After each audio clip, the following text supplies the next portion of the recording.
तो ये जो है इस तरह से हमें ये खाद बनानी है। तो मैंने आपको ये खाद बनाने के तरीके आपको बता दिए। अब जो बेहद महत्वपूर्ण खाद है, ये तो हो गई फास्फोरस, नाइट्रोजन और पोटास की बात, लेकिन अब हम सूक्ष्म पोषक तत्व कैसे दें, और जैसे हमें किसी पौधे से अच्छा बेहतरीन परफॉर्मेंस लेना है तो एक बेसिक जो खाद होती है, एक बेसिक भोजन होता है, वो तो हमने 3 तत्वों के रूप में इसको बना के दे दिया, लेकिन बीच बीच में हमें एनर्जी के लिए, जैसे हम स्नैक्स लेते हैं या फिर चाय लेते हैं, टी लेते हैं, जो भी लेते हैं, तो वो बीच बीच में हम अपनी बॉडी को थोड़ा थोड़ा कुछ कुछ देते रहते हैं। तो ठीक उसी तरह से हमें पौधों को परफॉर्मेंस फैलाने के लिए बीच बीच में भी कुछ देना है। तो उसके लिए हम क्या करें, या माइक्रोन्यूट्रिएंट के विकल्प के रूप में हम क्या करें, तो हम मटका खाद बनाते हैं, और वो बहुत ही चमत्कारिक और आविष्कारिक खाद है और बहुत ही सामान्य है। 5 दिन में वो खाद तैयार हो जाती है, और उस खाद को हम हर 10 से 15 दिन के अंतराल में या 20 दिन के अंतराल में, 20 तो ज़्यादा हो जाता है, 10 से 15 दिन के अंतराल में प्रति एकड़ कॉम्बिनेशन के हिसाब से हम देते रहते हैं। सो उसमें माइक्रोन्यूट्रिएंट की आपूर्ति हो जाती है, और जो है आपके जो टॉनिक है, पौधे को एक रूटीन अपने काम का बनाए रखने के लिए जो चाहिए पड़ता है, वो पूरा हो जाता है। तो मैं आपको मटका खाद के बारे में एक्सप्लेन कर देता हूँ और इसमें क्या क्या तैयारियाँ करनी होती हैं और किस ढंग से ये काम करता है, वो सारी चीज़ें मैं आपको बता देता हूँ। तो सबसे पहले नंबर मैं आपको बोलना चाहूँगा कि यहाँ पर 5 की चीज़ें हमें मटका खाद बनाने के लिए चाहिए होती हैं। नंबर 1, गोबर देसी गाय का ताज़ा। शर्त है, आप ध्यान से रखिए, इसमें पुराना गोबर नहीं चलेगा, देसी गाय का ताज़ा गोबर चाहिए। देसी गाय का ताज़ा या पुराना। 2 किलो गुड़ चाहिए, 2 किलो उड़द की दाल का आटा चाहिए, और 2 किलो सरसों की खली चाहिए। 2 किलो सरसों की खली चाहिए। तो 5 चीज़ें हमें इसमें चाहिए होती हैं। 3 चीज़ें बराबर मात्रा में 2-2 किलो, और 2 चीज़ें बराबर मात्रा में 20-20 लीटर या 20-20 केजी, सॉरी। तो इसमें ये खाद मटका खाद कहलाती है। तो हालांकि इसको मिट्टी के बर्तन में ही बनाएं तो ज़्यादा उपयुक्त होता है, और कोशिश हम ये करें कि मिट्टी के घड़े को ज़मीन के अंदर गड़ा दीजिए, और परमानेंटली ये ऊपर बनाएंगे, घड़े को हिलाएंगे डुलाएंगे, तो आपके सर्वेंट जो होंगे वो 2-4 घड़े तोड़ देंगे और फिर आप खाद नहीं बना पाएंगे।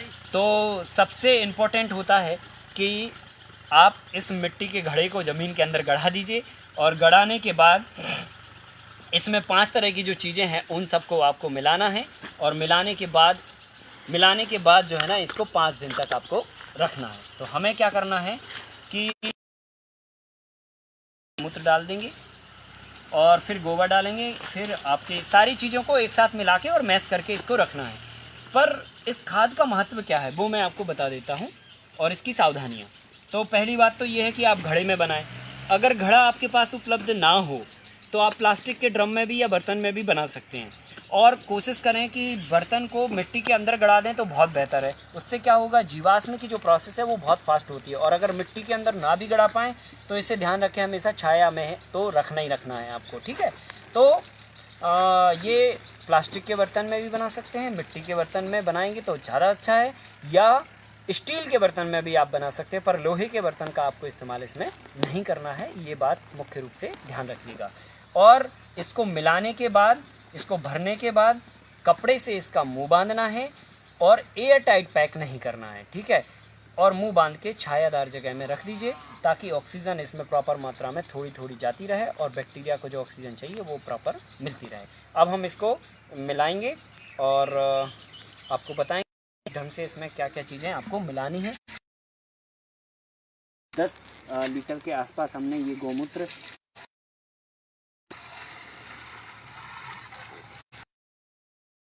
आप गौमूत्र के गोबर भरेंगे।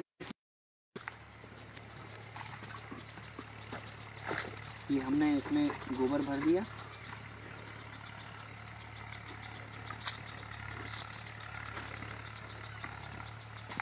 गोबर में किसी तरह का कचरा ना हो, इस बात की पुष्टि कर लीजिए। तो डालते समय उसको निकाल दीजिए, क्योंकि कचरे से जो बैक्टीरिया मल्टीप्लिकेशन की प्रोसेस है या वो कचरा कंपोस्ट नहीं होगा तो वो जाके आगे प्रॉब्लम क्रिएट कर सकता है। और इसके बाद हम लगभग ये 2 किलो इसमें हमें गुड़ मिलाना है। तो 2 किलो की बजाय जो है ना हम 1 किलो मिलाएंगे, क्योंकि ये 10-10 लीटर का कॉम्बिनेशन है, हमें 20-20 लीटर का कॉम्बिनेशन लेना होता है। तो ये हमने 1 किलो इसमें गुड़ ऐड कर दिया। फिर उसके बाद ये सरसों की खली है, ये हमें इसमें डालनी है। और इसके बाद जो है 2 किलो उड़द की दाल का आटा, तो हमने ये उड़द की दाल का आटा लिया और हमने इसको ये डाल दिया। अब ये पांचों चीज़ें जब हमने इसमें डाल दी तो इसको फिर प्रॉपरली मैश करना है। अगर ये मैश नहीं हुआ तो फिर ये सही तरीके से काम नहीं कर पाएगा। और मैश करने के लिए आपको हाथ से ही करना पड़ेगा, क्योंकि अगर आप डंडे से करेंगे तो डंडा प्रॉपर मैश नहीं कर पाएगा और जो गोबर की गठान होगी या कुछ होगा तो वो प्रॉपर नहीं हो पाएगा। और आपको जो मैश करना है तो इस ढंग से मैश करना है कि ये कड़ी के माफिक बन जाए।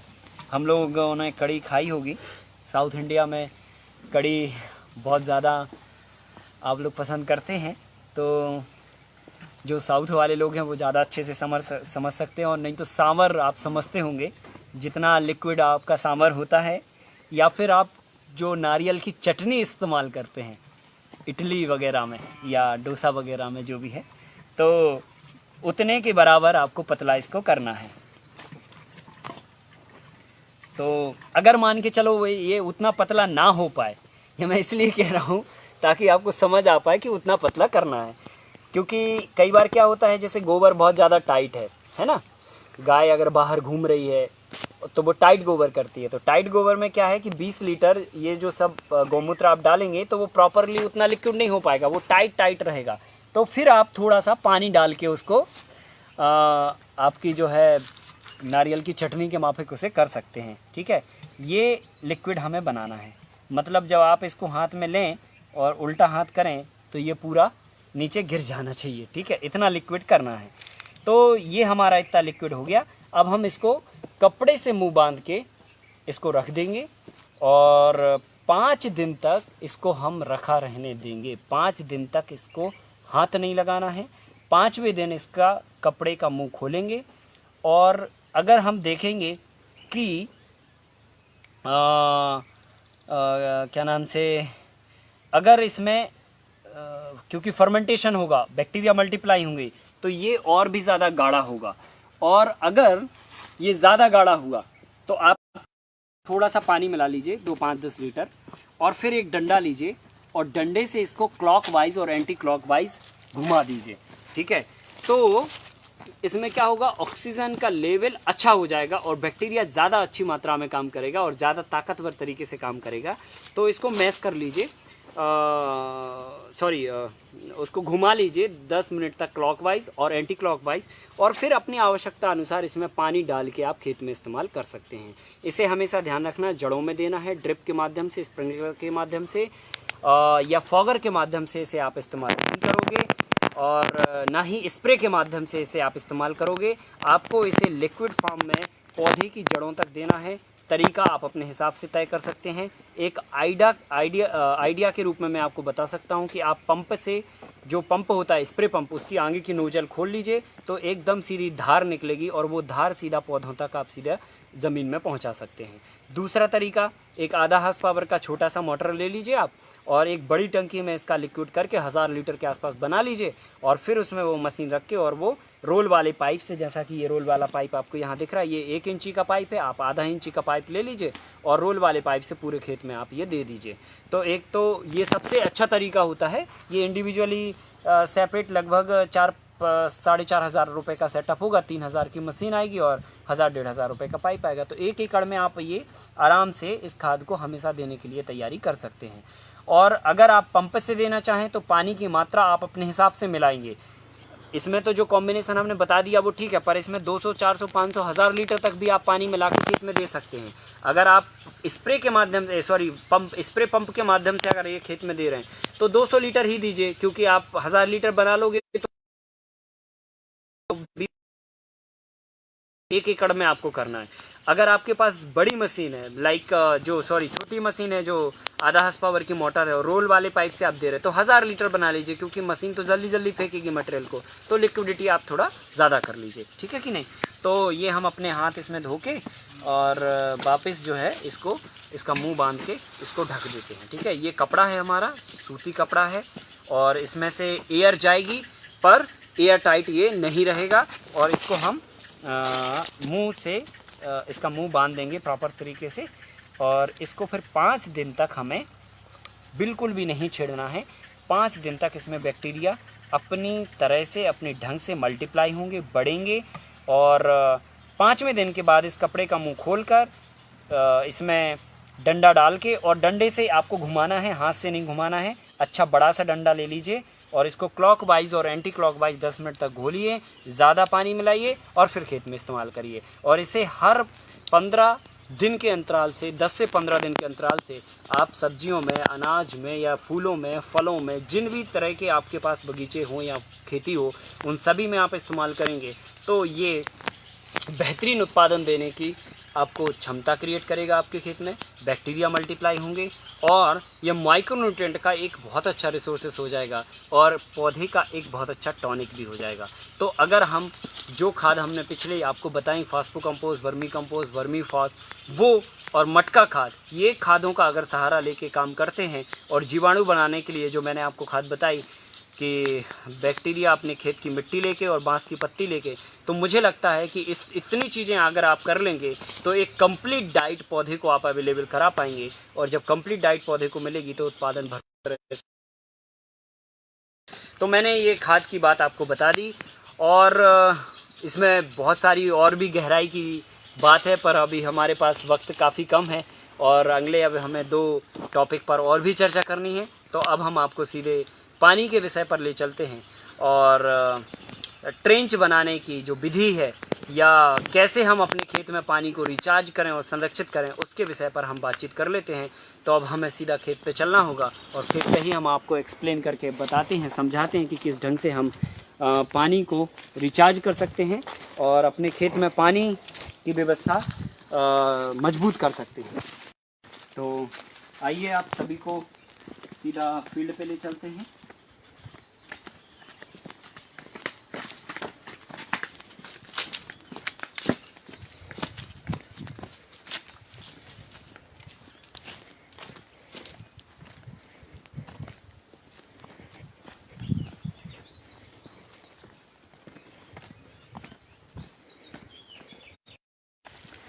देखिए हम यहाँ पर हैं ओपन फील्ड के खेत में और ओपन फील्ड के खेतों में ये आपको अरहर का खेत दिख रहा होगा यहाँ पे।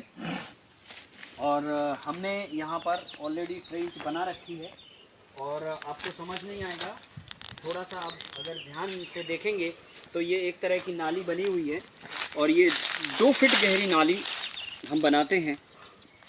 इसके पहले मैं इसके बारे में छोटी सी एक बात बताना चाहता हूँ और ध्यान आकर्षित करना चाहता हूँ कि ये क्यों इम्पोर्टेंट है और हमें क्यों करना चाहिए। तो जैसे हमने आपको बताया कि जब आप एक सुंदर और एक अच्छे मकान में जब आप रहते हैं तो आपको उसकी सुंदरता, उसकी भव्यता बाहर से दिखती है और वो आपको आकर्षित करती है और अच्छा भी लगता है, परंतु उस भव्यता, उस सुंदरता के पीछे जो है वो आपको दिखता नहीं है। और बेस होता है आपकी नींव, आपका बेसिक जो फंडामेंटल है, जो वर्क किया है बेस, वो होता है। तो जो है ऐसे ही हमें अगर अपने खेतों को बेहतरीन बनाना है, सुंदर बनाना है, प्रोडक्टिविटी बनाना है, तो हमें कुछ बेस तैयार करना पड़ेंगे और बेस के रूप में हमें ये ट्रेंच की व्यवस्था करना पड़ेगी। और ये ट्रेंच ना केवल आपके खेत की प्रोडक्टिविटी को बेहद आवश्यक और बेहद ज़रूरी चीज़ों में है। तो मैं आपको बताना चाहता हूँ कि अगर 1 इंच बारिश हमारे खेत पर और अगर आपके खेत का रेडियस 1 एकड़ का है तो लगभग लीटर पानी आपके खेत पे 1 इंच बारिश पर गिरता है। अब ज़रा गौर करिए कि 1 लाख लीटर जो पानी गिरा 1 एकड़ के पीछे, तो कितना पानी आपके धरती के अंदर गया। तो धरती के अंदर ले जाने के लिए जो मुख्य रूप से भगवान ने जीवों का निर्माण किया है, केंचुआ और बैक्टीरिया और तमाम तरह के जीवों का, वो सारे जीव तो आपके कम हो चुके हैं या केमिकल डाल डाल के आपने मार दिए हैं, तो हमें क्या करना है कि जो खाद हमने आपको बताए हैं वो आपको पहले नंबर खेतों में डालने हैं, और वो डालने के बाद बैक्टीरिया में बढ़ा नहीं है, परंतु इस तरह के प्रयोग कर। सबसे पहले नंबर मैं आपको बताया कि 1 लाख लीटर पानी गिरता है 1 एकड़ के रेडियस पे, और अगर हम पानी की बात करें तो आप सभी लोग जानते हैं कि पानी को लेकर आने वाले समय में और अभी कितनी तरह की परेशानियों का हमें सामना करना पड़ रहा है। और अगर ये परेशानियां लगातार निरंतर अगर चलती रहीं तो हमारे लिए बहुत ही कहने चाहिए एक समस्या बन जाएगी। तो हमें चाहिए कि हम खेत में ही पानी को रिचार्ज करें, और समय कम है लेकिन चीज़ों को ज़्यादा से ज़्यादा आपको गहराई से बताने की हम कोशिश कर रहे थे, पर यहाँ पर आपको हम समझाते हैं कि ट्रेंच कैसे बनानी है। और इस ट्रेंच तो मैं आपको बता दूं कि जो आप खेत लेते हैं, जैसे बफर जोन जब आप तैयार करेंगे तो बफर जोन के जस्ट बाद आपको अपने खेत में ट्रेंच बनानी है, और ट्रेंच की जो साइज़ है वो 2 फीट गहरी और 2 फीट चौड़ी होना चाहिए, और ये ट्रेंच खेत के चारों तरफ दौड़ेगी, ठीक है, पूरा चारों तरफ गोल गोल राउंड बना देगी। और अगर 1 एकड़ के पीछे 1 इंच बारिश पर 1 लाख लीटर पानी गिरता है तो मैं आपको बता दूं लगभग 1 वर्ष में, या सॉरी 3 महीने की जो बारिश होती है, उस 3 महीने की बारिश में लगभग 1 एकड़ के पीछे अगर 50 इंच बारिश होती है तो एवरेज 50 लाख लीटर पानी गिरता है। लेकिन उस 50 लाख लीटर पानी का हिस्से में से कितना पानी हम रिचार्ज कर पाते हैं? केंचुए तो हमने मार डाले, जीप तो हमने मार डाले, तो जैसे ही पानी गिरता है खेत से बाहर होता है, बाहर होके नाले में जाता है, नाले से नदी में जाता है और जाके समुद्र में मिल जाता है। तो एक बहुत बड़ा हिस्सा पानी गिरता है और हमारे खेतों से बह के फटाफट बाहर निकल जाता है और हमारे हाथ में पानी नहीं होता। और जैसे ही दिसंबर और जनवरी का महीना आता है और हम पानी की किल्लत को लेकर परेशान होने लगते हैं, तो खेत में ही पानी को हमें रिचार्ज करना है। ये बहुत ही बड़ा काम है जो हर एक किसान को करना चाहिए। और मैं आपको बता दूं इस ट्रेंच के माध्यम से आप 10 से 15 लाख लीटर पानी इन 3 तरह की विधियों में अगर 50 इंच बारिश हो रही है तो 30 लाख लीटर आप पानी रिचार्ज कर सकते हैं। और अगर आपने 30 लाख लीटर पानी रिचार्ज कर लिया प्रति एकड़ तो आपको कुल साल भर अगर आप खेती करते हैं वेजिटेबल की तो 20 लाख लीटर पानी की कुल आवश्यकता आपको साल भर में पड़ती है, और आप रिचार्ज करते हैं 30 लाख लीटर। और अगर 10 लाख लीटर आपने पानी एक्स्ट्रा रिचार्ज कर लिया तो मैं आपको बता दूं देश में नहीं पूरे दुनिया में क्रांति लाने वाला ये आविष्कार सिद्ध होगा। और मुझे लगता है कि जितने लोग हमें सुन रहे हैं या जान रहे हैं या समझ रहे हैं वो सारे लोग इस काम को ज़रूर करेंगे, और कम से कम कुछ नहीं तो अपने घर पर और अपने संबंधियों को आप 1-2 लोगों को ज़रूर करवाएंगे, जिससे पानी आने वाली समस्या के लिए हम तैयार हो सकें और अपने खेत पर भरपूर फसल में पानी देने के लिए अपनी तैयारी कर सकें। तो ये ट्रेंच है, आप जैसा कि आप देख पा रहे होंगे ये 1 साल पुरानी ट्रेंच है, अभी ये रिन्यू नहीं है। तो देता हूँ इसको, आप चाहें तो मशीन से भी कर सकते हैं रेडी, या फिर अगर आप चाहें तो अपने यंत्रों के माध्यम से भी कर सकते हैं।